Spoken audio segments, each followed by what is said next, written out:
नमस्कार दोस्तों, Indian army की वैकेंसी आई हुई है 625 पदों के लिए। और इसमें आपने यदि मैट्रिक किया होगा एंड इंटर किया होगा या आपने डिप्लोमा किया होगा या ग्रेजुएशन किया होगा तो इसमें आप इस फॉर्म को भर सकते हैं। और इसमें टेक्निकल और नॉन टेक्निकल दोनों ही पोस्ट है, तो बहुत अच्छे अच्छे पोस्ट हैं। टोटल 27 पोस्ट हैं और टोटल जो वैकेंसी है वो है 625।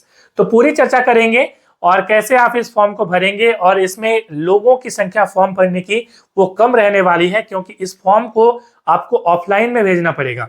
तो कई लोगों को पता यदि देर से चलेगा तो फॉर्म पहुंचेगा ही नहीं।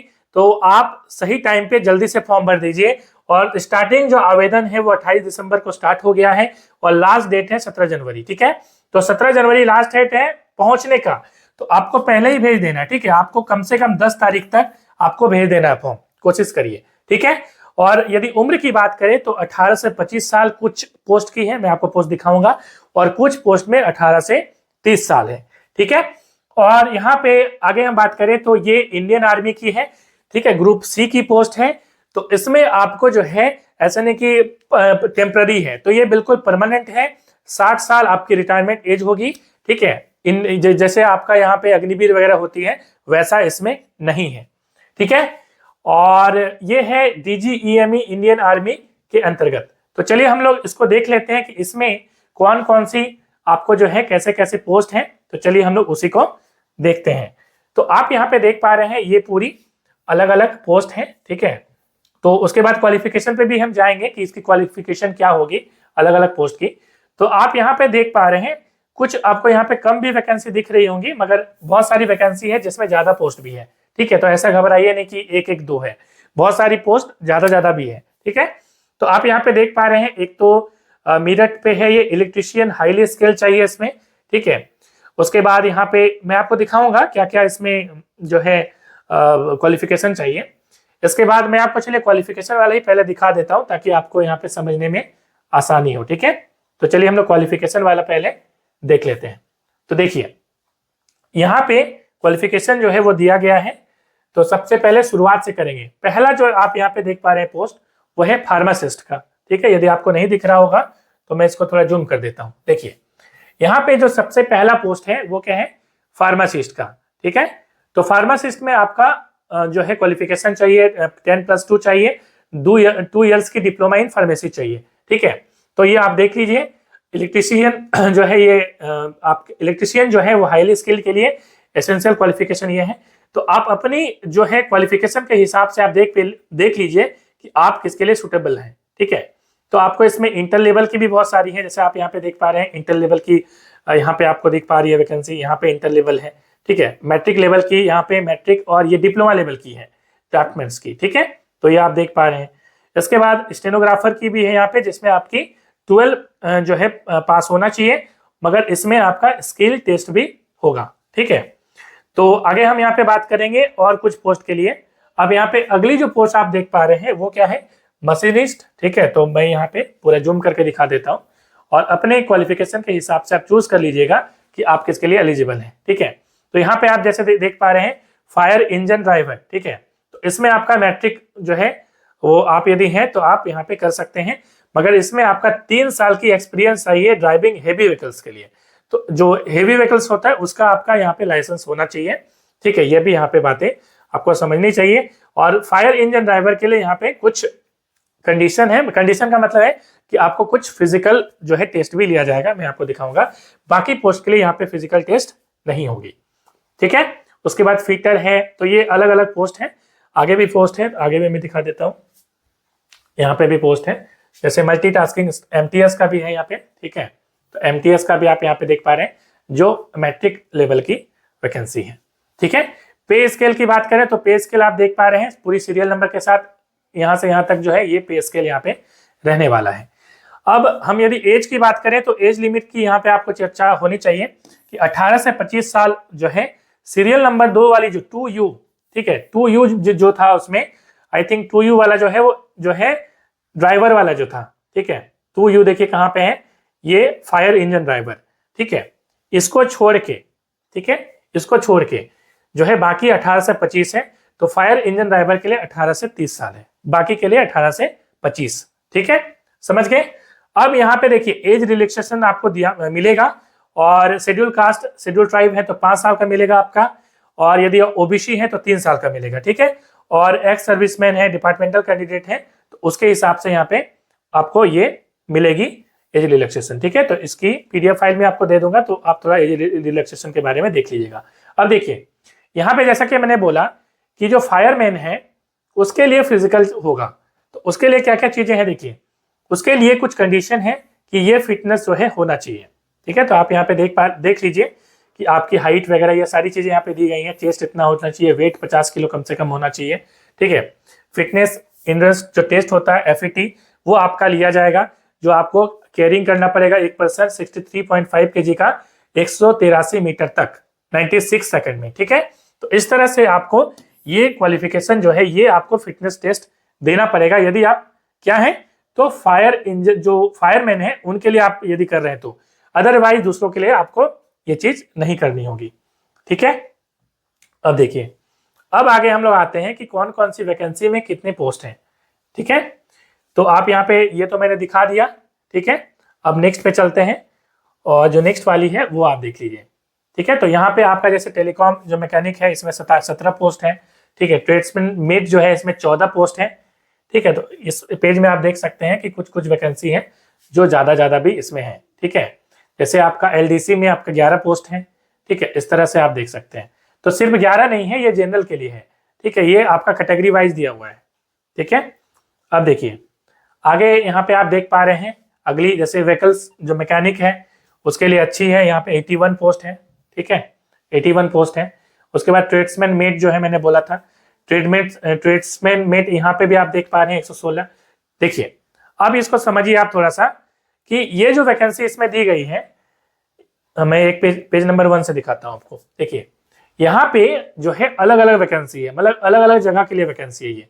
जैसे मेरठ उत्तर प्रदेश के लिए है, आगरा, अलग अलग कैंट के लिए अलग अलग जो है यहाँ पे एरिया के लिए ये वैकेंसी निकाली गई है। तो आपको क्या करना है, आपको फॉर्म फिलअप करके मैं आपको दिखाऊंगा, एक फॉर्मेट है उसमें फिलअप कर देना है। और आपको जहां जिस वैकेंसी में आपने चॉइस किया है, जहां पे ज्यादा वैकेंसी आपको लग रहा है कि मैं वहां पे क्वालिफाई कर जाऊंगा, तो उसमें आपको जो है उस एड्रेस पे जाके उस पे भेज देना है, ठीक है। तो ये एड्रेस लिखा हुआ है, ठीक है। तो जैसे कि एग्जांपल के तौर पर मान लीजिए कोई भी आप निकाल रहे हैं, जैसे ज्यादा वैकेंसी वाली मैं आपको एग्जांपल के तौर पे दिखा दूं। जैसे मान लीजिए ट्रीटमेंट जो मेट है 116 वैकेंसी है, इसमें आपको करना है, तो ये एड्रेस पे आप महाराष्ट्र वाले पे भेज दीजिए, ठीक है। अब चलिए हम लोग देख लेते हैं कि इसके सिलेबस वगैरह भी हम लोग यहाँ पे उस पर भी बात कर लेंगे। एग्जामिनेशन सेंटर की बात करें तो ये सेंटर्स रहेंगी, ठीक है, अलग अलग जगह पे यहाँ पे इंडिया पे होने वाली है। अब देखिए यहाँ पे अगली चीज सिलेबस है, बहुत महत्वपूर्ण है। तो हम लोग चलिए सिलेबस पे चलते हैं और सिलेबस पे बात करेंगे कि सिलेबस हमारा क्या है। देखिए अब यहाँ पे अप्लाई के बारे में ऑलरेडी हम बात कर चुके हैं, और आपको क्या करना है कि एक लोकेशन पे यदि आप कुछ भर रहे हैं तो एक लोकेशन में आपको एक ही पोस्ट के लिए भरना है, ठीक है। तो ये भी आप ध्यान रखिएगा कि आप मुंबई के लिए भर रहे हैं तो मुंबई में आपको सिर्फ एक पोस्ट चूज करना है, उसी के आधार पे आपको यहाँ पे भरना है। यदि आप कोई सेंट्रल गवर्नमेंट एम्प्लॉई है, पीएसयू में काम कर रहे हैं, तो आप जब जो है एनओसी आपको देना पड़ेगा, ठीक है। अभी नहीं देना पड़ेगा, लेकिन जब आपका सिलेक्शन हो जाएगा उस टाइम में आपको ये देना पड़ेगा, ठीक है। उसके बाद देखिए आपका क्या होगा कि आप एक फॉर्म भरेंगे और उस फॉर्म में आपको क्या करना है कि आपको बहुत सारी डॉक्यूमेंट लगानी पड़ेंगी, जैसे आपका जो मैट्रिक का सर्टिफिकेट वगैरह है, ठीक है। आप जिस क्वालिफिकेशन के लिए अप्लाई कर रहे हैं वहां तक की सर्टिफिकेट, ठीक है। आपका ज्यादा क्वालिफिकेशन है तो ऐसा नहीं कि आपको कुछ उसमें रियायत मिल जाएगी, कुछ फायदा होगा, ऐसा नहीं है। यदि आपका इंटर लेवल का वैकेंसी है तो इंटर तक का ही भेजिए, ठीक है, क्योंकि ज्यादा आप भेजेंगे तो आपको फायदा नहीं होगा, ठीक है। ये आप समझ गए। अब देखिए ये मार्क्स बेसिस पे क्या होगा, जैसे आप फॉर्म फिलअप करके भेजेंगे तो आपका मार्क्स बेसिस के आधार पे क्या होगा कि शॉर्टलिस्ट होगा। मतलब मान लीजिए कि 1 लाख फॉर्म गया, ठीक है, उसमें से मार्क्स वाइज वो सिलेक्ट करेंगे कि इतना फॉर्म हम 50,000 लेंगे, तो जो जिनका सबसे ज्यादा मार्क्स होगा उनको वो रखेंगे और बाकी को छाट देंगे। तो ये प्रोसेस यहाँ पे चलेगी, ठीक है। तो ये भी आप समझ सकते हैं। उसके बाद चलिए हम लोग देख लेते हैं कि एग्जामिनेशन का जो प्रोसेस है वो क्या होगा। तो 150 सवाल पूछे जाएंगे, मैं आपको दिखाऊंगा अभी। नेगेटिव मार्किंग जो है वो 1/4 है, ठीक है। तो एक आप यदि गलत करेंगे तो 0.25 मार्क्स कट जाएगा। देखिए अब यहाँ पे जो सिलेबस है, सबसे पहले कुछ पोस्ट के लिए हम दिखा देते हैं कि किस पोस्ट के लिए यहाँ पे। अलग अलग पोस्ट के लिए थोड़ा सा सिलेबस अलग है। जैसे यहाँ पे आप देख पा रहे हैं कि जैसे फायरमैन है, ड्राफ्ट्समैन है, इलेक्ट्रीशियन है, पूरी लिस्ट यहाँ पे दी गई है। इन सब पोस्ट के लिए जो सिलेबस है वो क्या है, तो वो आप यहाँ पे देख पा रहे हैं। ठीक है, थोड़ा मैं इसको जूम कर दूं। अब देखिए यहाँ पे जो है सब्जेक्ट है, जैसे आपका रीजनिंग पूछा जाएगा जो कि 25 नंबर के 25 क्वेश्चन पूछे जाएंगे और एक एक सवाल सही करने पे 1 मार्क्स मिलेगा। ठीक है, 25 नंबर। उसी प्रकार से जनरल अवेयरनेस, मतलब आप करंट अफेयर्स वगैरह पूछा जाएगा इसमें। ठीक है, ये 25 मार्क्स का पूछे जाएगा। उसके बाद जनरल इंग्लिश है, फिर न्यूमेरिकल एप्टीट्यूड है, उसके बाद आपका ट्रेड स्पेसिफिक है। जो भी आपका ट्रेड होगा, आपका मैकेनिकल होगा या जो भी होगा, उसी ट्रेड से सवाल आपके 50 नंबर के पूछे जाएंगे। तो टोटल पूछा जाएगा 150। ठीक है, उसके बाद आपका स्टोर कीपर के लिए, लो एलडीसी के लिए, स्टेनोग्राफर ग्रेड 2 के लिए आपका ये सिलेबस रहने वाला है। ठीक है, उसके बाद आपका यदि आप कुक के लिए कर रहे हैं, बार्बर के लिए कर रहे हैं, वाशरमैन के लिए कर रहे हैं, मल्टीटास्किंग स्टाफ, तो उसके लिए आपकी ये सिलेबस रहने वाली है। ठीक है, तो इस सिलेबस को आप यहाँ पे करिए। अब देखिए यहाँ पे रिटर्न डेट का जो एग्जाम का जो डेट आएगा वो आपको बाई पोस्ट भेजा जाएगा डेट। ठीक है, एडमिट कार्ड भेजा जाएगा, उससे पता लगेगा कि आपका एग्जाम का डेट क्या होगा। तो डेट अभी दी नहीं गई है। ठीक है, और स्किल टेस्ट वगैरह जिस पोस्ट के लिए है तो उसके लिए भी आपका एडमिट कार्ड जाएगा। उसके लिए आपको क्या करना है, देखिए उसके लिए आपको सबसे पहले तो फॉर्म, एक इस तरह का फॉर्म जो है मैंने इसकी पीडीएफ फाइल अपने टेलीग्राम ग्रुप में दे दी है, वहां से जाके आप डाउनलोड कर लीजिए। ग्रुप की लिंक डिस्क्रिप्शन में दे दी गई है। ठीक है, आप वहां से जाके डाउनलोड कर लीजिएगा ये वाला। और इसमें आपको जैसे नाम भर देना है, पोस्ट किसके लिए आप कर रहे हैं, आपको ब्लॉक लेटर में मतलब कैपिटल लेटर में लिखना है। ठीक है, डेट ऑफ बर्थ, इस तरह से आपको सारी चीजें फिल कर देनी है। फिल करने के बाद ठीक है, कुछ चीजें हैं जो आपको समझनी जरूरी है। ठीक है, अब देखिए फिल करने के बाद क्या करना है, इसमें क्वालिफिकेशन वगैरह भर दिए। आपको कुछ चीजें जैसे एक इन्वेलप खरीद लीजिएगा और उस लिफाफा में क्या करना है कि एक लिफाफा डालना है। इस लिफाफे के अंदर भी एक लिफाफा डालना है जिसमें आपको एडमिट कार्ड वो लोग भेजेंगे। ठीक है, और उस लिफाफा में 5 रुपया का जो है पोस्टल जो स्टाम्प आता है, 5 रुपए का जो टिकट आता है पोस्ट ऑफिस वाला, उसको चिपका देना है। ठीक है, और इस लिफाफा के अंदर भर दीजिए और इसके अंदर आपका फॉर्म भी डाल दीजिएगा। ठीक है, तो आप समझ गए होंगे कि इस लिफाफा के अंदर लिफाफा, समझ गए। उसके अंदर और क्या डालना है, उसके बाद आपको आपका जो है इसमें एड्रेस भी डाल दीजिएगा। ठीक है, जो लिफाफा इसके अंदर डालिएगा तो टू मतलब कहाँ पे भेजना है वो एड्रेस लिख के और 5 रुपए का स्टाम्प करके अंदर में डाल दीजिएगा। उसके बाद इस लिफाफा, बड़ा लिफाफा के अंदर में आपको ये जो फॉर्म आप भर रहे हैं वो सारी चीजें डालिएगा और जो एड्रेस मैंने आपको दिखाया उस एड्रेस में आपको भेज देना है। ठीक है, आप जिस कैडर के लिए जहां के लिए कर रहे हैं। ठीक है, अब देखिए यहाँ पे आपको और भी कुछ चीजें डालनी होंगी, जैसे सेल्फ अटेस्टेड आपको फोटोकॉपीज डालनी होंगी सर्टिफिकेट्स की। जितने भी सर्टिफिकेट्स आप डालेंगे, जैसे मैट्रिक का, इंटर का, जो भी डाल रहे हैं आप, तो उसमें आपको जो है उसमें सेल्फ अटेस्टेड अपना सिग्नेचर कर देना है, डेट डाल देना है। ठीक है, उसके बाद आपको 2 जो है क्या करना है, तो फोटोग्राफ्स डालना है। ठीक है, जैसे आपका टू सेल्फ अटेस्टेड, उसमें आपको सिग्नेचर कर देना, फोटो के ऊपर में सिग्नेचर कर देना है। और इसमें पीछे में मतलब फोटो के पीछे में क्या करिएगा, उसमें मम्मी का नाम और पापा का नाम डाल दीजिएगा। ठीक है, और ये बैक पीछे में डालना है, याद रखिएगा। फोटो के पीछे में मम्मी का और पापा का नाम डाल देना है।